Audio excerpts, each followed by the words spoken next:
From Texas, Mr. Doggett wished to inquire. Thank you, Mr. Chairman. Ambassador, does the text of this agreement grant standing to subsidiaries of United States corporations in CAFTA countries to bring investor-state claims here in the United States? The wording appears to be slightly different than NAFTA. The investor-state provisions are for our investors in these countries to bring a claim against a foreign country in which they are operating. Yes, sir. I understand how they're supposed to work, but my question is very specific. Does the text of the agreement permit standing for subsidiaries of United States corporations to come here to the United States and bring investor-state claims if they have some operation here in the United States? If they have an operation here in the United States, yes. if it is a company that is based in one of the CAFTA countries and it has an investment here in the United States, it could bring an investor-state claim against something that it considered inappropriate here in the United States, couldn't it? I believe that a company that is based in one of these countries, regardless of what the particular ownership of that company is, if it had an investment here, right. But typically subsidiaries of American companies in these countries are established to operate in these countries. I understand they don't have what they're typically done to do, but under this agreement they would have that standing. In that regard... Well, they wouldn't have an investment back here, though. Well, they could. There's nothing in this agreement to prevent it, is there? If they have an investment. If they had an investment, they would have standing to challenge, for example, a government action. Say if a state were to ban the use of arsenic in mining, wouldn't it be up under this agreement if there were a claim by any foreign company that interfered and was a taking of its right to do business here? Wouldn't that be up to a CAFTA arbitration panel to resolve?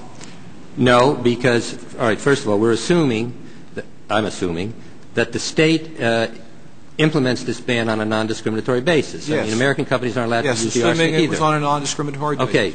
So, but what we have done in this agreement, which wasn't in previous bilateral investment treaties in the past, is we have, first of all, put a provision in this agreement which says that if a government entity like a state government is exercising its legitimate powers to protect public health and safety in the environment, that is except in rare circumstances. Yes, sir, and that's what I want to ask you about. I understand what the agreement says, but it would be up to an arbitration panel to determine what those rare circumstances would be, would it not?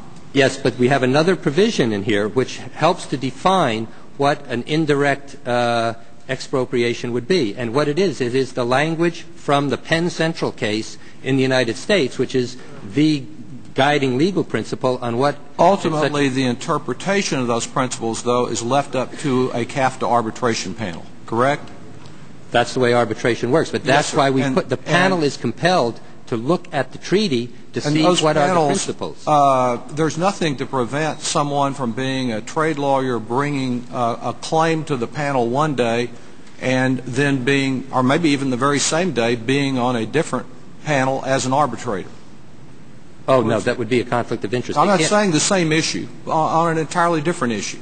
In other words, the people that serve on arbitration panels can also be attorneys bringing claims to other arbitration panels, of which they have no direct interest.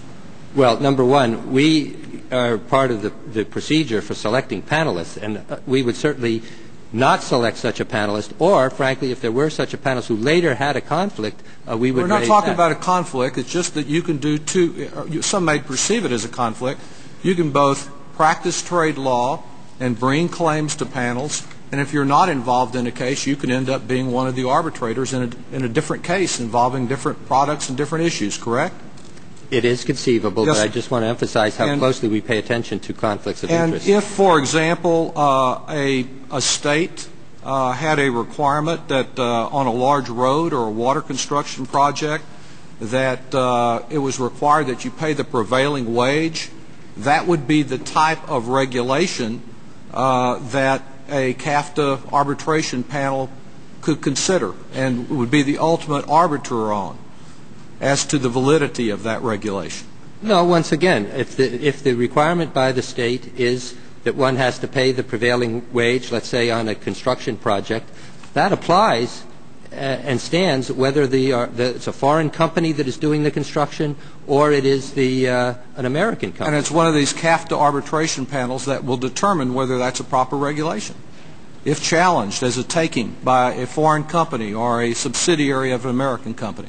Well, let me just mention two other protections that we have. Well, let me ask you if you would do that in writing. I think the spoonful of sugar that is referenced by several people in this discussion applies to the environment as well. You mentioned Senator Baca. 7 of the 8 recommendations he made were rejected in this agreement, and the investor state provisions still pose great concern.